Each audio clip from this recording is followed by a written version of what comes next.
19 लाख से अधिक लोगों ने केदार धाम की यात्रा की है।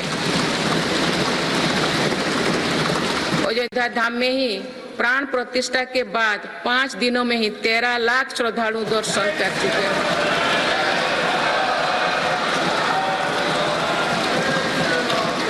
पूर्व पश्चिम उत्तर दक्षिण भारत के हर हिस्से में तीर्थ स्थलों पर सुविधाओं का अभूतपूर्व विस्तार हो रहा है। मेरी सरकार भारत को मीटिंग और प्रदर्शनी से जुड़े सेक्टर में भी अग्रणी बनाना चाहती है। इसके लिए भारत मंडपम और यशोभूमि जैसा इंफ्रास्ट्रक्चर बनाया जा रहा है।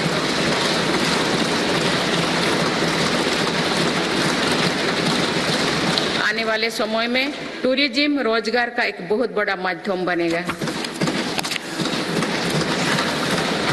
माननीय सदस्यगण, देश की युवा शक्ति को कौशल और रोजगार से जोड़ने के लिए हम स्पोर्ट्स इकोनॉमी को मजबूत कर रहे हैं। मेरी सरकार ने खेलों और खिलाड़ियों को अभूतपूर्व मदद दी है। आज भारत एक बहुत बड़ी खेल शक्ति बनने की ओर अग्रसर हो रहे हैं।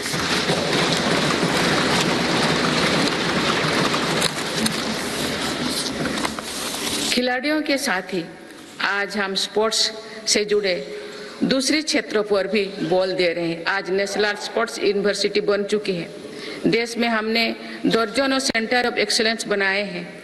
इससे स्पोर्ट्स को एक प्रोफेशन के रूप में चुनने का अवसर युवाओं को मिलेगा।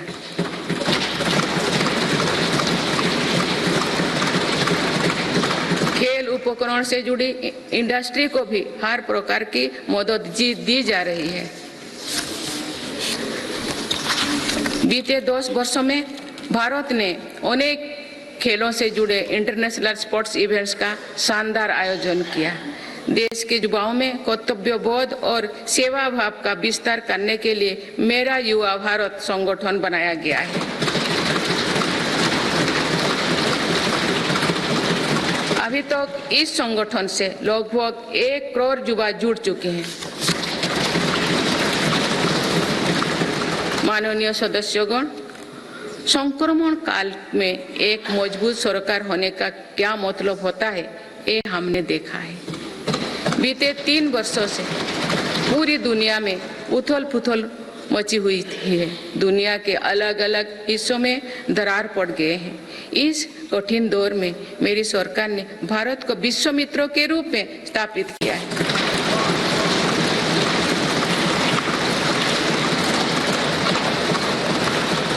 विश्व मित्रों की भूमिका के कारण ही आज हम ग्लोबल साउथ की आवाज बन पाए हैं। बीते 10 वर्षों में एक और पुरानी सोच को बदला गया है। पहले डिप्लोमेसी से जुड़े कार्यक्रम को दिल्ली के गलियारे तक ही सीमित रखा जाता था। मेरी सरकार ने इसमें भी जनता की सीधी भागीदारी सुनिश्चित की है। इसका एक बेहतरीन उदाहरण भारत द्वारा G20 अध्यक्षता के दौरान देखा गया है।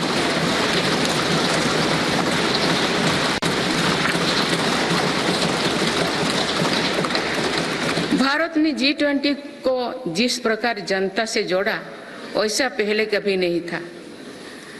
देश भर में हुए कार्यक्रम के जरिए भारत के वास्तविक सामर्थ्य से दुनिया का परिचय हुआ। जम्मू कश्मीर और नॉर्थ ईस्ट में पहली बार इतने बड़े अंतर्राष्ट्रीय कार्यक्रम हुए।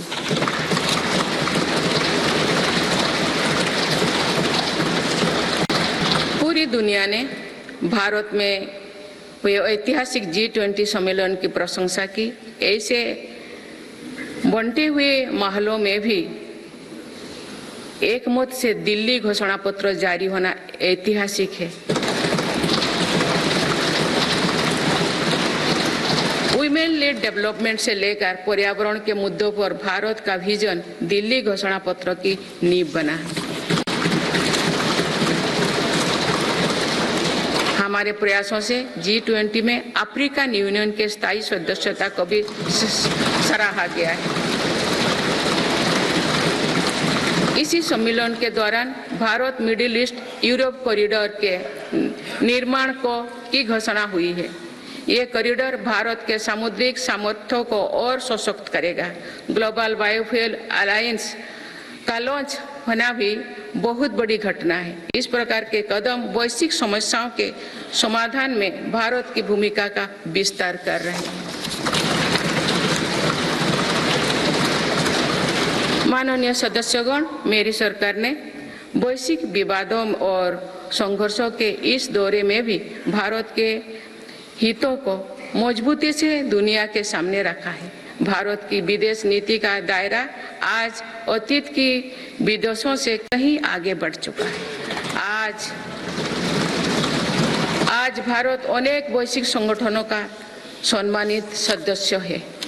आज आतंकवाद के खिलाफ भारत दुनिया के एक प्रमुख आवाज है।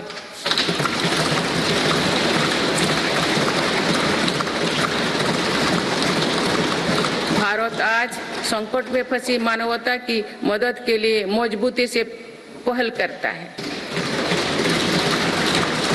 दुनिया में कहीं भी संकट आने पर भारत वहां तेजी से पहुंचने का प्रयास करता है।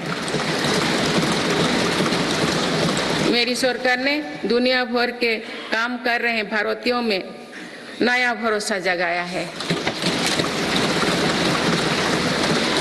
ऑपरेशनल गंगा, ऑपरेशनल कावेरी और वंदे भारत जैसे अभियान चलाकर जहां जहां संकट आया वहां से हर भारतीयों को हम तेजी से सुरक्षित वापस लेकर आए।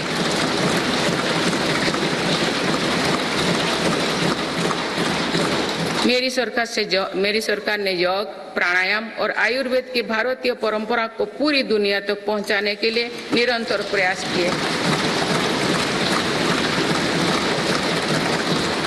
पिछले वर्ष संयुक्त राष्ट्र संघ के मुख्यालय में 135 देशों की प्रतिनिधित्व ने एक साथ योग किया।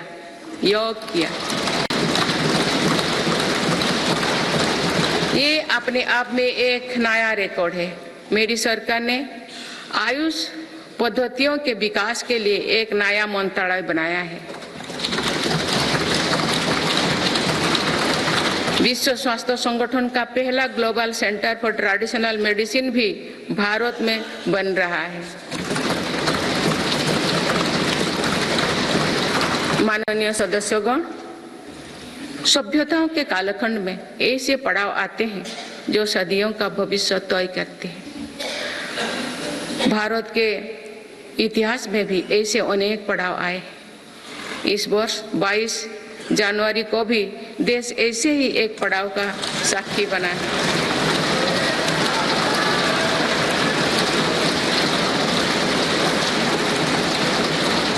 सदियों की प्रतीक्षा के बाद अयोध्या में रामलला अपने भव्य मंदिर में विराजमान।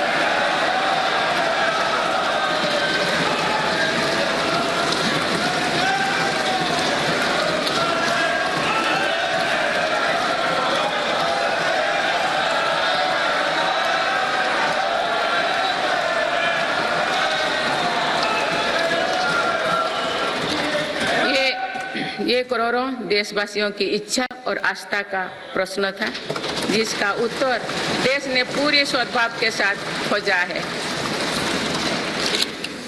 माननीय सदस्यगण, आप सभी करोड़ों भारतीयों की आकांक्षाओं के प्रतिनिधि हैं। आज जो युवा स्कूल कॉलेज में है, उनके सपने बिल्कुल अलग हैं। हम सभी का ये दायित्व है कि अमृत पीढ़ी के सपनों को पूरा करने में कोई कसर बाकी ना रहे।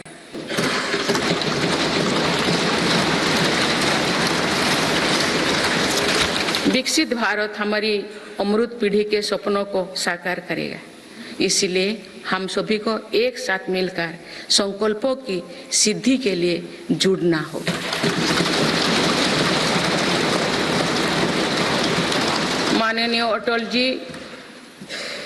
माननीय सदस्यगण, श्रद्धेय अटल जी ने कहा था, अपनी ध्येय यात्रा में हम कभी रुके नहीं है। अपनी ध्येय यात्रा में हम कभी रुके नहीं, किसी चुनौती के सम्मुख कभी झुके नहीं।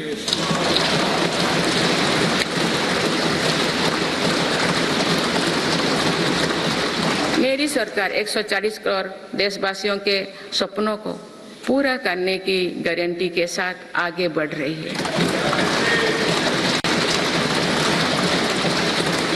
मुझे पूरा विश्वास है कि ये नया संसद भवन भारत की ध्येय यात्रा को निरंतर ऊर्जा देता रहेगा, नई और स्वस्थ परंपरा बनाएगा। वर्ष 2047 को देखने के लिए अपने साथी तो अब इस सदन में नहीं होंगे, लेकिन हमारी विरासत ऐसे होनी चाहिए कि तब की पीढ़ी हमें याद रखे।